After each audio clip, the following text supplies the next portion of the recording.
Hello there, friends. Welcome to the episode 1 of the Mythical Madam Podcast. I'm your host, June, your friendly neighborhood myth addict, storyteller, and certified overanalyzer of all things weird, ancient, and dramatic.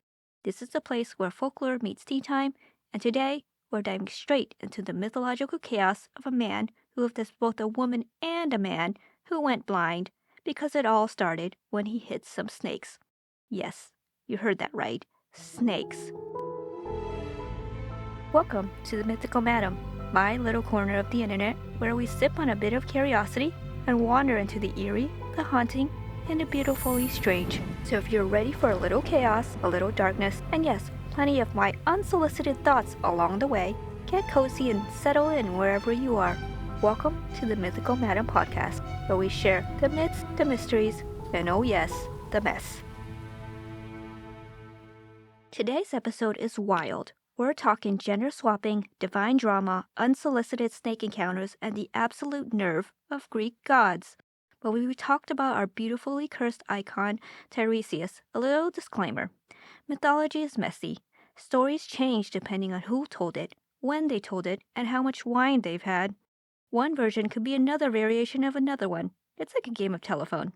So don't expect a clean-cut story, because keep in mind, that myths were told orally for centuries. This is ancient gossip, so take it all with an open mind and maybe a grain of salt, because mythology is just as much history as it is storytelling. Also, a quick shout out to our magical audio wizard Andy Lara and the team at SunFaceMedia for making this episode sound way better than it has any right to. Thank you so much. Alright, let's talk about mythology's OG genderbender, the man who went from shepherd to clairvoyant to prophet and back again. Ladies and gentlemen, I present to you Tiresias.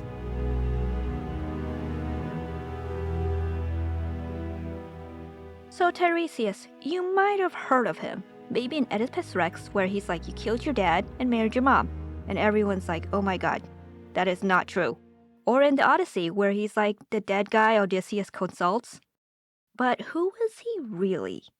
Born in Thebes, a city with more drama than a season of Housewives, Tiresias was the son of a shepherd and a nymph. Literal forest spirit meets goat dad, and yes, that technically makes him half magic, half please don't let the sheep wander off. Now this is where the real story begins.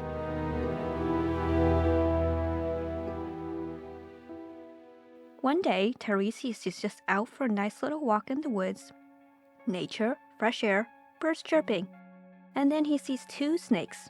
And these snakes, they are getting busy, to say the least. Full on nature's version of do not disturb, or a metaphorical stalk on the doorknob, if you know what I mean. So what does Tiresias do? Does he walk away quietly like a normal person? Nope. He goes and whacks them with a stick. Or some other versions, he tries to separate them. And bam, just like that, the gods are like, so you want to play, huh? And Hera, queen of being extra, known for being quite unreasonable, if you've heard, turns him into a woman. No warning, no options, just poof. It's like, new gender, what the hell? But here's the thing, Tiresias rolls with it, lives as a woman for 7 years, even gets married, has kids. One of those kids is Manto, who also has the gift of prophecy. Not only does he adjust, he thrives. The man invented the term adapt and slay. 7 years later, guess what? Round 2, he sees another pair of snakes, same vibe, same forest. This time, he's like, you know what? Let me try this again. He hits the other snake or separate them, and bam, he's turned back into being a man. My dude went through 2 genders, a full-on domestic era, and then became the original symbol of gendered fluidity, before it was even a thing these days. Now let's be real. How many people do you know could go through that twice and still have the mental clarity to drop the hottest prophecies in all of Greek literature? Let's take a moment. Can we imagine the mental health journey this man was on? Therapy didn't exist back then, and he still functioned better than most of us after a bad haircut. Like, resilience level was divine. Now let's fast forward. Tiresias has been both a man and a woman, right? So here comes Zeus and Hera, power couple, king and queen of the gods, as you've heard about them, arguing like it's another date night. They debate who enjoys sex more, men or women, because apparently this is the existential crisis keeping the eternal gods up at night. So they turn to the one man who's been qualified to answer this, Tiresias. They're like, hey, you've been on both sides, right? Spill the tea. Want to chime in on this little topic? Tiresias, because he's very honest and brave, but also low-key tired of just god drama at this point, he goes, woman, of course. And Hera loses it. She blinds him on the spot. No hesitation, just, oh really? Enjoy darkness forever, bro. And Zeus is like, wait, honey, that's a little harsh. So to make up for it, he gives Tiresias the gift of prophecy, which is the Greek god equivalent of sorry for the trauma, here's the consolation prize. Also, let's pause and let's talk about how Tiresias stayed really calm and level-headed in a situation like this. Like, most people can't even handle being ghosted. And he's over here handling divine curses like, cool, now I'm blind. I can see the future. Don't know if that's a good or a bad thing, but here's a vision of doom, I guess. Now, Tiresias is out here with the power of foresight. Like, he can literally see the future. And what does he do with it? Oh, he just tries to help everyone who refuses to listen. Like, ever. Let's talk about the classics, starting with Oedipus Rex. Tiresias walks in like, hey, so plot twist, you killed your dad and married your mom. And Oedipus is like, no way, you're lying. I'm a king, and you're just a liar. And Tiresias is like, okay, have fun spiraling when the truth hits you in the face. And guess what happens? Kaboom. Shit hits the fan. Oedipus finds out it was true all along, and suddenly, Tiresias is looking real smart right now. Or in Antigone, when he tells Creon, hey bud, maybe bury your niece like a normal person so the gods don't curse you. Creon's like, nope, why would I do that? And then, what do you know? Dead son, dead wife, everyone's sad. And Tiresias? Of course, he's right again. Do not disrespect Dionysus. And Pentheus is like, Dionysus? That dude who invented wine? Don't make me laugh. Dionysus heard that and went, hold my chalice, bro. Long story short, Pentheus ends up torn to shreds by a group of frenzied women, one of whom is his own actual mother. And now let's talk about one of my personal favorite stories, Odysseus. So you might have heard of this story. Odysseus goes to the underworld, and yes, like an early access VIP pass to hell. And who's there? Tiresias, just chillin'. You know, even after he's dead, he's booked and busy in the underworld, probably exhausted from warning everyone for eternity. Tiresias tells him, hey, when you get to the island of Helios, do not, I repeat, do not let your men eat the sacred cattle. They're basically divine pets. Just hands off, do not touch them. Odysseus is like, got it, loud and clear.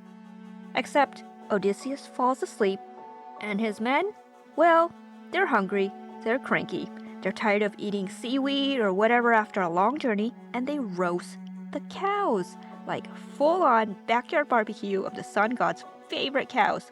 And Tiresias up there in spirit form just shaking his head in a facepalm moment like, I literally just told you not to. What happens next?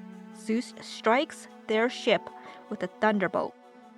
Everyone dies except Odysseus, and he barely makes it home, like after 10 years of Poseidon throwing tantrums in the ocean when he tries to get home.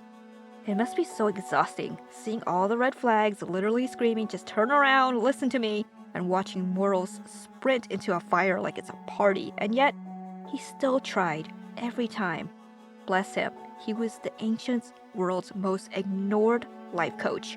Oh, and if you thought the snake story was weird, buckle up. There's another version of how Tiresias got blinded.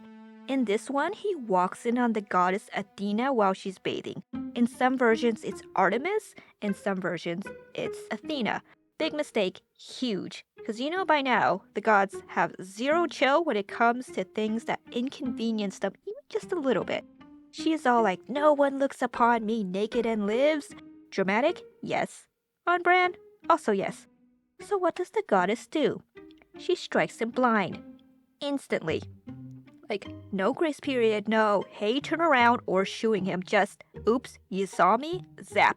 Blind forever. But his mom, who is, if you remember, a nymph, probably has some divine connections, begs Athena to show some mercy.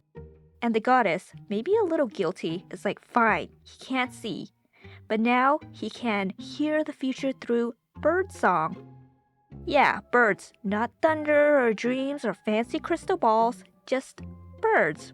So now we've got blind Tiresias just listening to sparrows and being like, ah, yes, doom is coming.